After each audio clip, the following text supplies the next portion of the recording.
How many of you go to the doctors or dentists on a regular basis? When you go to these places, what is your top concern? I'm sure your top concern is your health and not to who or where your personal information is going. Identity theft or fraud is defined by the U.S. Justice Department as all types of crime in which someone wrongfully obtains another person's personal information and wrongfully uses it, typically for economic gain. According to Robert Ellis Smith, a respected privacy author, identity theft is an absolute epidemic. According to the Office of Inspector General, it is estimated that 9.9 million people a year are affected by identity theft, costing them about $5 billion a year. So I'm sure everyone here knows what identity theft is, but listen closely, and I will tell you exactly how it can affect you, what you can do if you become a victim, and more importantly, how you can prevent it from happening in the first place. So we're going to start off with how identity fraud can personally affect you. Con artists can obtain your information and use your credit to buy houses, cars, or even go on a spending spree. It can take months, even years, to clear the damage done. And in the time that it's taking to clear that damage, you could lose job opportunities or even be denied loans for education, housing, or even a car. Next, your reputation with the state could be affected. Identity thieves may use your name to commit a crime or even just in a traffic stop. And when you don't show up to court, a warrant's issued.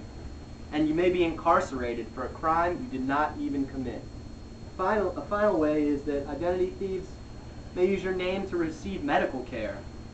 And first of all, you'd receive a bill for some treatment that you didn't even get, or you could just end up getting the wrong blood because an identity theft thief used your name and didn't give them the right blood type because it was their blood type and not yours.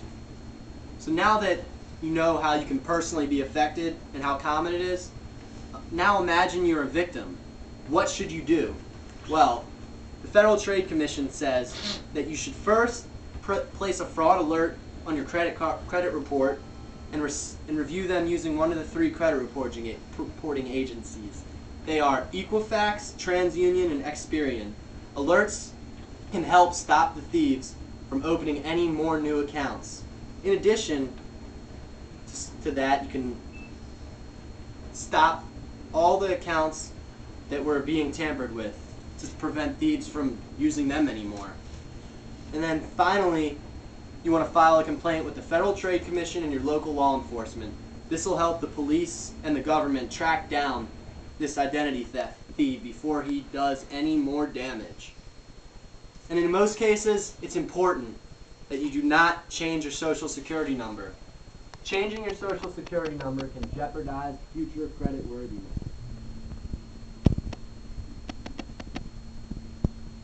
And now that you know how identity theft can personally affect you, what to do if you become a victim, now let's talk about what you can do to prevent it from happening in the first place. First of all, you want to make sure you have a shredder, because any important documents, you want to shred them up before you throw them away. Because they can do an act called dumpster diving where they go into your trash. Oh, social security number, bank number, and there's your identity, gone, in someone else's hands. In addition, you want to be selective on who you give information to. Don't give out any information to anybody you do not trust. The Better Business Bureau actually has a list on the internet of businesses that validity have been questioned. Look at it before you give out any of your information.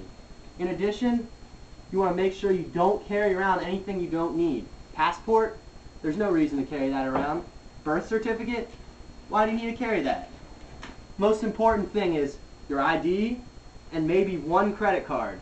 It's all you need. And then finally, an important prevention way to prevent it is by calling the 3 credit reporting agencies and opting off of pre-approved offers. Pre-approved offers are when you get something in the mail that says, "You have been pre-approved." Well, what you're putting yourself up against is identity theft coming into your mailbox and taking your information. So get off of the pre-approved offers.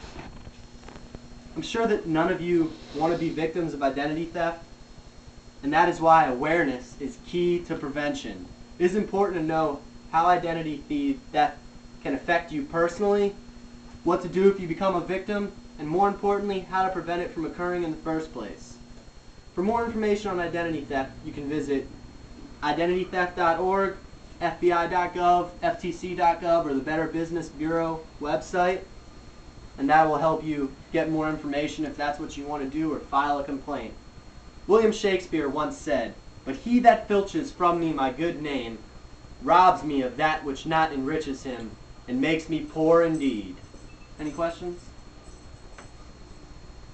Thank you.